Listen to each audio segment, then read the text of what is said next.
हरे कृष्णा हरे रामा। निर्जला एकादशी 2026 पूजा विधि, शुभ मुहूर्त, व्रत पारण कैसे करें आइए जानते हैं। संकल्प विधि से लेकर व्रत कैसे आप बिना निर्जल रहे भी कर सकते हैं, पूरी जानकारी इस वीडियो में है। दान कैसे करना है, व्रत पारण कैसे करें, गर्भवती महिला, सभी के लिए यह वीडियो बहुत ही खास रहेगा।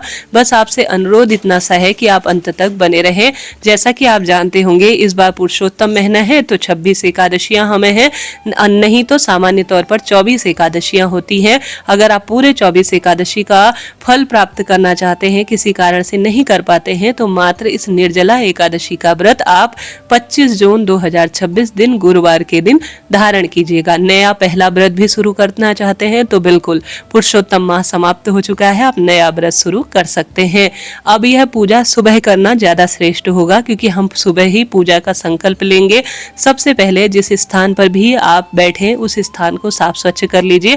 यह चौकी आप अपने घर के मंदिर में ही लगा लीजिएगा, मंदिर के पास ही या मंदिर में ही आप पूजा कर सकते हैं। इस दिन जलदान का महत्व है, तो सबसे पहले, क्योंकि जल में श्री नारायण का स्वयं वासा माना जाता है, इस दिन जल का सेवन नहीं किया जाता, परंतु जलदान किसी न किसी स्वरूप में किया जाता है। भले ही आप स्टील, तांबा, पीतल, कोई सा भी कलश लीजिए और उसे दान करने का प्रावधान है। तो कलश में सभी देवी देवता भी विराजमान होते हैं, तो मिट्टी का पात्र सबसे शुद्ध माना जाता है। नया एक मिट्टी का पात्र लाएं, उसके मुख पर मौली बांधें, अपने घर से जल भरें, इसमें हल्दी का या चंदन का या कुमकुम का ओम नमो भगवते वासुदेवाय महामंत्रों का जाप करते हुए या कृष्णाय वासुदेवाय हरे परमात्मने प्रणतः क्लेश नाशाय गोविंदाय नमो नमः या भगवान जी के कोई भी मंत्र का स्मरण करते हुए श्रेष्ठ तरीके से सरल कलश का स्थापन करें। कलश के अंदर थोड़ा चीनी रखें, क्योंकि शरबत मीठा रूप में दान करना ठीक होता है। तुलसी पत्र जरूर से ही रखिएगा, उसके ऊपर चीनी से भरा हुआ पात्र रखना ठीक माना जाता है। इसके साथ ही मौसमी फल भगवान जी के दाहिने तरफ कलश के रूप में, दान के रूप में आप जरूर सबसे पहले स्थापित कीजिएगा। स्नान इत्यादि से निवृत्त होकर पुरुष जन अपनी शिखा बांधे, महिला अपने मस्तक पर दुपट्टा रखकर भगवान का नाम सुमिरन कर कर आसन पर बैठकर पूर्व या उत्तर दिशा की ओर अपना मुख करते हुए भगवान जी की पूजा करें। यह तो सरल नियम है। अब आप सभी सबसे पहले दीपक जोड़ें, क्योंकि हमारे स्नान, ध्यान, पूजन, पाठन का साक्षी दीप देवता होते हैं। तो आप धूप और दीप, चाहे तो तिल के तेल का, चाहे तो घी का दीपक प्रज्वलित करें। गणपति गजानन सबसे प्रथम पूजनीय है, तो आप सभी सरल तरीके से गणपति गजानन को गंगा जल मिश्रित जल और श्री नारायण को भी गंगा जल मिश्रित जल से स्नान कराएं। अगर विग्रह स्वरूप हैं, यहाँ पर लड्डू गोपाल आपके पास है, तो आप सभी भगवान जी के निमित्त शंख में कच्चा दूध और तुलसी पत्र रखकर भी स्नान करा सकते हैं। सरल इसकी प्रक्रिया नहीं है, मैं कठिन आपको नहीं बताऊंगी, बहुत सरल है, आप कर सकते हैं। इस पूजा को विस्तृत बनाना चाहें तो विस्तृत बना सकते हैं, संक्षिप्त बनाना चाहें तो संक्षिप्त भी हो जाती है। यहाँ पर आपके घर के जो भी लड्डू गोपाल स्वरूप या प्रभु जी के कोई भी स्वरूप है, उन्हें आप रखें। अब सभी में आप सबसे पहले स्नान के बाद वस्त्र रूपी कलावा समर्पित किया जाता है, आप जानते होंगे, तो वस्त्र रूपी कलावा समर्पित करें। इस दिन चावल का प्रयोग नहीं होता है, इसलिए मैंने काले तिल लिए हैं। दीपक में थोड़ा सा काला तिल जरूर डालें, क्योंकि अगर हवन नहीं कर सकते हैं तो दीपक में काला तिल आप जितना चटकाते हैं उतने आपके शारीरिक, मानसिक, आर्थिक कष्ट बंधनों से मुक्ति मिलती है। तो दीपक के अंदर थोड़ा तिल डालें। श्री नारायण के विग्रह स्वरूप, जैसे कि उस मूर्ति में नारद जी, गरुण देवता, माता लक्ष्मी, नारायण, शेषनाग भगवान सब हैं, तो सभी को रोली, चंदन, मौली इत्यादि समर्पित करें। यज्ञोपवीत गणेश जी महाराज को समर्पित कर कर आप श्री नारायण को भी समर्पित करें। इसी तरह से एकादशी की मूर्ति, प्रतिमा है या फोटो इत्यादि, किताब इत्यादि है, दीप देवता है, तो उन पर भी रोली चंदन समर्पित करें। अब संकल्प कैसे लेना होता है, बहुत सरल प्रक्रिया रहती है। भगवान जी के समक्ष दाहिने हाथ में पुष्प लीजिए, थोड़ा तिल इसमें रखें, 1 रुपए का सिक्का आप रख सकते हैं। अब अपना नाम गोत्र बोले, जैसा कि आपका नाम गोत्र जो भी है, आपके घर का मकान नंबर जो भी है, आप कहें कि हे श्री नारायण, आज मैं निर्जला एकादशी का व्रत करने जा रही हूँ। अब निर्जला एकादशी का 3 तरह से व्रत किया जाता है। एक तो निर्जल किया जाता है, पूरे 24 घंटे का, सूर्य उदय से पहले निर्जल रूप में रहा जाता है, और दूसरे दिन सूर्य उदय तक 24 घंटे का व्रत किया जाता है, जो कि 24 एकादशी का फल देता है। एक दूसरे तरीके से आप, जैसे कि सुबह सूर्य उदय से सूर्य अस्त तक भी निर्जल रूप में 12 घंटे का जो है फल 12 घंटे का भी व्रत कर सकते हैं। इससे 12 एकादशी का फल मिलता है। मैं कोई मनगढ़ंत बात नहीं, शास्त्रों में जो लिखी गई बात है, जो मैंने जानी समझी है, वही बता रही हूँ। इसका वर्णन पद्म पुराण और ब्रह्म वैवर्त पुराण में वर्णन मिला है।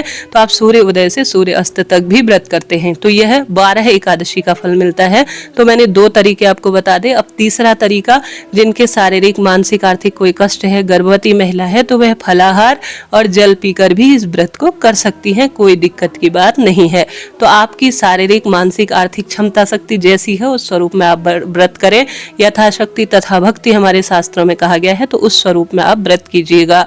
अगर वीडियो ज्ञानवर्धक उचित उपयोगी रहती हैं तो कमेंट्स में भगवान का राम सुमिरन करें। और मैंने पुष्प इत्यादि जो भी है प्रभु को समर्पित किए हैं। अब गणेश जी को जो तुलसी है वह स्वीकार नहीं करते हैं गणेश जी, तो उनको अलग से हम जो भी मौसमी फल है उसका भोग लगा देंगे। इसके साथ ही दूसरी प्लेट में मौसमी फल, मेवा, जो भी अपने भोग प्रसाद बनाया है फलाहार रूप में प्रभु को भोग लगाने के लिए, उसमें तुलसी पत्र इत्यादि को आप जरूर रखें। बिना तुलसी पत्र के भगवान जी भोग स्वीकार नहीं करते, तो आप इन सब चीजों को भगवान जी को भोग लगाएं। निरंतर भगवान का नाम जप करते रहें।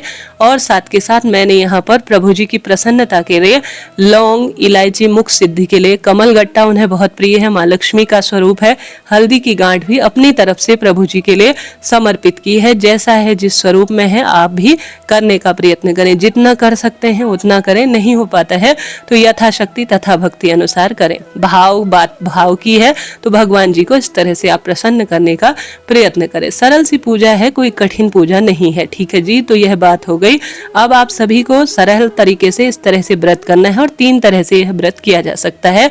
इस व्रत में रात्रि जागरण किया जाता है, दूसरे दिन व्रत पारण किया जाता है। स्क्रीन पर मैं पारण का समय भी दे दूंगी ताकि आपको कोई दिक्कत ना हो। तो इस तरह से आप व्रत करें। अब पूजा में रही कमी के लिए हम थोड़ा सा दक्षिणा रखेंगे। दक्षिणा कहीं गौशाला में दान कर सकते हैं पंडित जी को।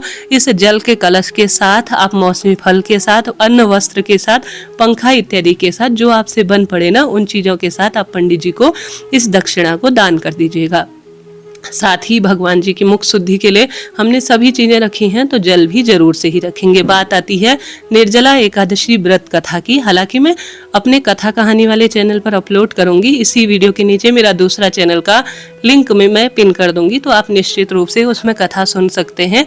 अपने दाहिने हाथ में तिल और पुष्प लेकर निर्जला एकादशी व्रत की कथा सुने। साथ ही गणपति गजानन की भी कथा सुनने का प्रयत्न करें। यह सरल सी पूजा विधि है। जब आपकी कथा पूर्ण हो जाए तो भगवान जी के श्री चरणों में इन्हें आप समर्पित कर दीजिएगा। तो सरल पूजा विधि है। आप भगवान जी को सरल तरीके से सुबह के समय में इस तरह से करें। इस दिन निर्जल ही रहने का प्रावधान है। आप निर्जल ही रहें, प्रभु चिंतन करें, कीर्तन करें, ध्यान भजन करें और ज्यादा से ज्यादा सत्संग करें। कम बोले, भगवान के ध्यान भक्ति में रहें। एक दिन पहले अपने बालों को धो लीजिएगा। उस समय आप सभी को जितना संभव हो कीर्तन ध्यान में ही अपना समय व्यतीत करना है। तो इस तरह से निर्जला एकादशी की यह सरल सी पूजा विधि होती है। अब हम सभी एक दूसरा कपूर और दीपक के साथ आरती जो है कर लेंगे, या आप इसी दीपक से ओम जय जगदीश हरे, स्वामी जय जगदीश हरे, ये वाली आरती या एकादशी माता की दूसरी आरती के साथ भगवान जी की आरती परिवार सहित कीजिएगा। पूजा में रही कमी के लिए आप क्षमा प्रार्थी हों। जल का जो लोटा है अग्नि शीतलीकरण कहा जाता है। इस जो है दीपक के ऊपर से 3 बार घुमाकर धरती पर छोड़ दीजिए। पूजा चौकी कब हटानी होती है? पूजा चौकी आप सभी जब दूसरा दिन हो ना, एकादशी पूरे दिन और रात्रि का व्रत होता है, तो पारण से पहले पूजा चौकी या पारण के बाद हटाएंगे। प्रसाद तो आधे घंटे 1 घंटे के भीतर ही हटा लिया जाता है।